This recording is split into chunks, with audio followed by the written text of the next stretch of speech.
Hello friends, good morning to all. బాగున్నారు కదా? ఒక ఊరిలో ఒక శిల్పాకారుడు ఉండేవాడట. ఆ శిల్పాకారుడు ఎంత చక్కగా శిల్పాలను చెక్కుతాడు అంటే సజీవ మూర్తుల్లాగా ఉండేవి, జీవకళ ఉట్టిపడుతూ ఉండేదట. అతనికి పేరు ప్రఖ్యాతులు వచ్చాయి, డబ్బులు సంపాదించాడు. దేశ విదేశాల నుంచి వచ్చి అతని దగ్గర ఆ శిల్పాలని కొనుక్కొని వెళ్తూ ఉండేవాళ్ళట ప్రజలు. ఎంతో ధనవంతుడయ్యాడు. అలాగే ముసలివాడు కూడా అయిపోయాడు. అప్పుడు ఆ శిల్పకారుడికి ఒక సందేహం వచ్చింది. అవును కదా, ఇప్పుడు నేను ముసలివాడిని అయ్యాను, ఎప్పటికైనా చనిపోవాల్సిందే. కానీ నన్ను తీసుకుపోవడానికి మృత్యుదేవత వచ్చినప్పుడు ఆ మృత్యుదేవత నా గురించి తెలుసుకోకుండా నేను ఎలాగైనా జాగ్రత్త పడాలి అని ఆలోచించి 9 విగ్రహాలను తయారు చేశాడట, సేమ్ తనలాగే ఉండేటట్టుగా. ఆ విగ్రహాలు ఎలా ఉన్నాయి అంటే 9 విగ్రహాలు ఒకే విధంగా ఉన్నాయి. అన్నీ సజీవ కళ ఉట్టి పడుతూ ఉన్నాయి. ఆ 9 విగ్రహాలని అలా తన పెరట్లో ఉంచి అన్నిటికీ దుప్పటి కప్పాడు. సో ఆ చిత్రకారుడు చాలా నియమనిష్టలతో చేసేవాడు కాబట్టి తనకి ముందే తెలిసిపోయింది ఎప్పుడు మృత్యుదేవత వస్తుంది, ఎప్పుడు తన సమయం ఆసన్నం అవుతుంది అని. ఆ రోజు రానే వచ్చింది. ఆ చిత్రకారుడు ఏం చేశాడు అంటే, ఓకే, ఈరోజు మృత్యుదేవత ఎలాగైనా నన్ను తీసుకుపోవడానికి వస్తుంది అని నాకు అర్థమైపోయింది అని తలంచి ఆ పెరట్లోనే ఇంకొక దుప్పటి కప్పుకొని తను కూడా పడుకున్నాడట. మృత్యుదేవత రానే వచ్చింది. అరే, దీంట్లో ఎవరిని తీసుకెళ్లాలని ఒక్కొక్క దుప్పటిని తొలగించి చూడడం మొదలుపెట్టింది. ప్రతిదీ అలాగే ఉంది, ఏది ఒకదాన్ని మించి ఇంకొకటి లేదు. అన్నిట్లో జీవకళ ఉట్టిపడుతూ ఉంది. అన్నీ సేమ్ ఒకే విధంగా కనిపిస్తున్నాయి. ఎవరు అసలుకి చిత్రకారుడెవరు, విగ్రహం ఏది అని అర్థం కానంత సహజంగా ఉన్నాయట ఆ విగ్రహాలు.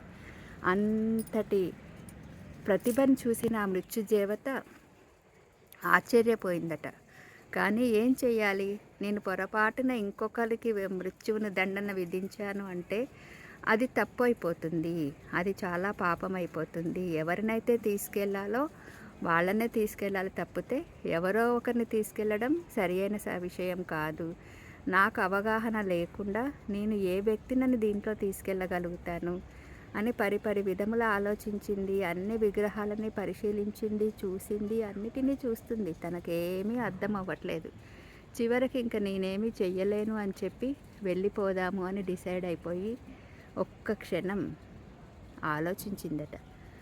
ఆలోచించి ఈ మానవులకి దేహాభిమానం ఎక్కువగా ఉంటుంది కదా, అహంకారం ఇంకా ఎక్కువగా ఉంటుంది.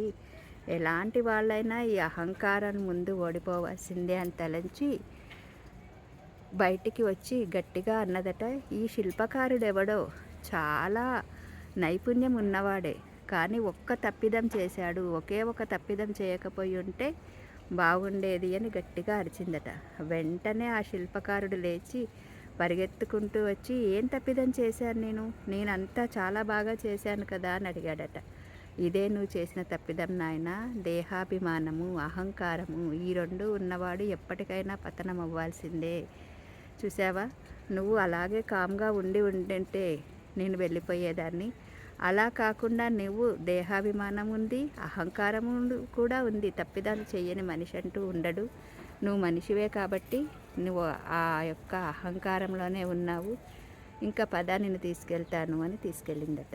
అలాగే మనం కూడా ఎన్నో మంచి పనులు చేస్తాము, ఎంతో జాగరూకతతో ఉంటాము, ఎంతో చక్కగా ఉంటాము. కానీ దేహాభిమానాన్ని, అహంకారాన్ని మాత్రం వదిలేయలేము ఫ్రెండ్స్.